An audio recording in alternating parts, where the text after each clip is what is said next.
यादव ने आज भोपाल स्थित Kushabhau Thackeray international convention centre में आयोजित राज्य स्तरीय संपूर्णता अभियान सम्मान समारोह में धार कलेक्टर प्रियंक मिश्र को सम्मानित किया।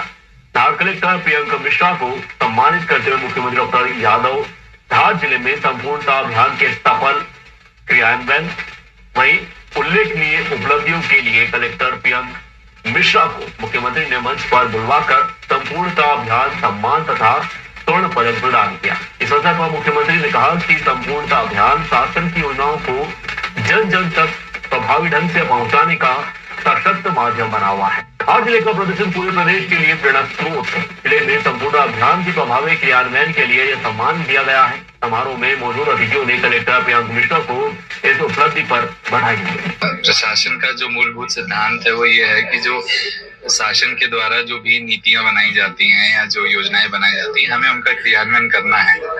और नीति आयोग का ये जो प्रोग्राम है एस्पिरेशनल ड्रॉप प्रोग्राम है, इसके पीछे उद्देश्य ये है कि एक प्रतिस्पर्धा के भाव से और कोऑपरेशन के भाव से काम किया जाए। तो हमारा तो यही प्रयास रहता है कि हम पूरी टीम को लेकर के हम लोग अच्छा करके दिखाएं।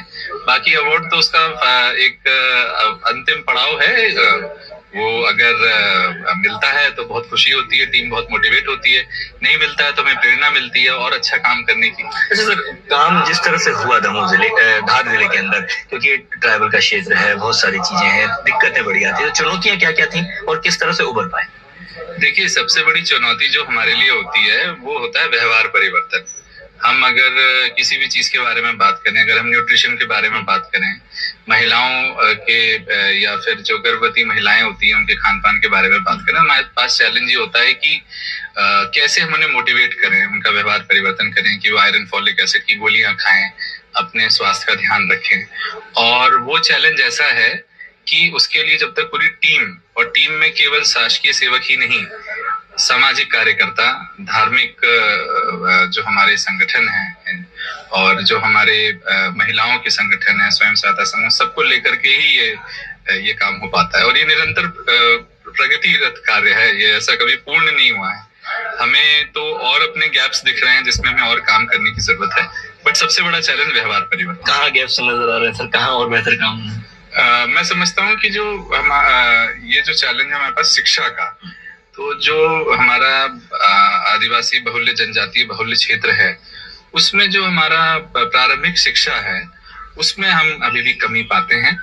और शिक्षा के साथ एक मूलभूत समस्या ये भी है कि आज हम कोई व्यवस्था उसकी अगर हम अच्छी करते भी हैं तो उसके परिणाम हमको आज से 10 साल बाद, 15 साल बाद देखने को मिलते हैं, अगली पीढ़ी में देखने को मिलते हैं। इसलिए उसके बदलाव भी इतनी आसानी से नहीं दिखते हैं। इसीलिए मैं मानता हूं कि इसमें सबसे बड़ा चैलेंज शिक्षा ही, और नई शिक्षा नीति लागू होने के बाद तो जिस प्रकार की शिक्षा पे जोर देना है उसके लिए भी हमें अपने जिले को और मुझे लगता है और तैयार करने की जरूरत है। सर, अंतिम सवाल, टफ की बात हो गई, चीजों की बात हो गई, तो आगे एक क्या विजन है? क्योंकि आप कह रहे हैं कि बहुत सारी शिक्षा में काम कर रहे हैं, लेकिन कई चीजों में और नजर आया होगा, तो किन किन क्षेत्रों में और बेहतर काम करने की अभी जरूरत है जो आपके एक विजन में आगे है? सर्वप्रथम तो मैं मानता हूँ निश्चित रूप से शिक्षा, क्योंकि स्वास्थ्य के क्षेत्र में भी आयुष्मान भारत आने के बाद अच्छा काम हुआ है और जमीन पर बदलाव भी दिखता है।